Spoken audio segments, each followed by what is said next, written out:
Top inspirational quotes from the King of Justice and Kindness, Imam Ali alayhi salam. Part 4.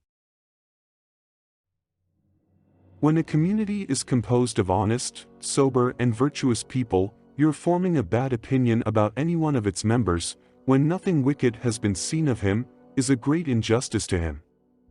On the contrary, in a corrupt society, to form good opinion of any one of them and to trust him is to harm yourself. When somebody asked Imam Ali as to how he was getting on, he replied, "What do you want to know about a person whose life is leading him towards ultimate death, whose health is the first stage towards illness, and whom society has forced out of his retreat?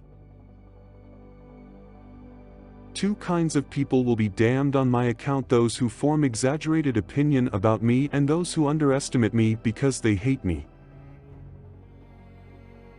Don't forget to like, subscribe, and hit the bell icon to never miss new video updates. To lose or to waste an opportunity will result in grief and sorrow. She world is like a serpent, so soft to touch, but so full of lethal poison. Unwise people are allured by it and drawn towards it, and wise men avoid it and keep away from its poisonous effects. What a difference is there between a deed whose pleasure passes away, leaving behind it the pangs of pain and punishment, and the deed whose oppressive harshness comes to an end, leaving behind divine rewards. Whoever is not diligent in his work will suffer. Whoever has no share of Allah in his wealth and in his life, then there is no place for him in his realm. Be very cautious of cold in the beginning of winter and welcome it at the close of the season, because cold season affects your bodies exactly as it affects the trees. In the early season its severity makes them shrivel and shed their leaves, and at the end it helps them to revive. If you understand Allah's majesty, then you will not attach any importance to the creatures. An angel announces daily, birth of more human beings means so many more will die, collection of more wealth means of much more will be destroyed, erection of more buildings means so many more ruins will come. This world is not a permanent place, it is a passage, a road on which you are passing. There are two kinds of people here. One is the kind of those who have sold their souls for eternal damnation, the other is of those who have purchased their souls and freed them from damnation. A friend cannot be considered a friend unless he is tested on 3 occasions: in time of need, behind your back, and after your death. If you want to pray to Allah for better means of subsistence, then first give something in charity.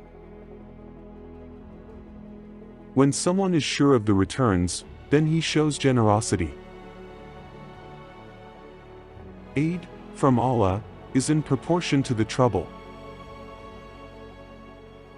He who practices moderation and frugality will never be threatened with poverty. One of the conveniences in life is to have less children. Loving one another is half of wisdom. Grief is half of old age. Grant of patience, from Allah, is in proportion to the extent of calamity you are passing through. If you exhibit fretfulness, irritation, and despair in calamities, then your patience and your exertions are wasted. Many persons get nothing out of their fasts but hunger and thirst. Many more get nothing out of their night prayers but exertions and sleepless nights. Wise and sagacious persons are praiseworthy even if they do not fast and sleep during the nights. Defend your faith in Allah with the help of charity. Protect your wealth with the aid of zakat. Let the prayers guard you from calamities and disasters. A man can be valued through his sayings. One who does not realize his own value is condemned to utter failure. Every kind of complex, superiority or inferiority is harmful to man. Everyone has an end, it may be pleasant or sorrowful. Everyone, who is born, has to die, and once dead he is as good as having not come into existence. One who adopts patience will never be deprived of success, though it may take a long time to reach him. One who assents or subscribes to the actions of a group or a party is as good as having committed the deed himself. A man who joins a sinful deed makes himself responsible for twofold punishments, one for doing the deed and the other for assenting and subscribing to it. Accept promises of only those persons who can steadfastly adhere to their pledges. You are ordained to recognize the Imams, the right successors of the Holy Prophet, and to obey them. You have been shown, if you only care to see; you have been advised if you care to take advantage of advice; you have been told if you care to listen to good counsels. Admonish your brother, comrade, by good deeds and kind regards, and ward off his evil by favoring him.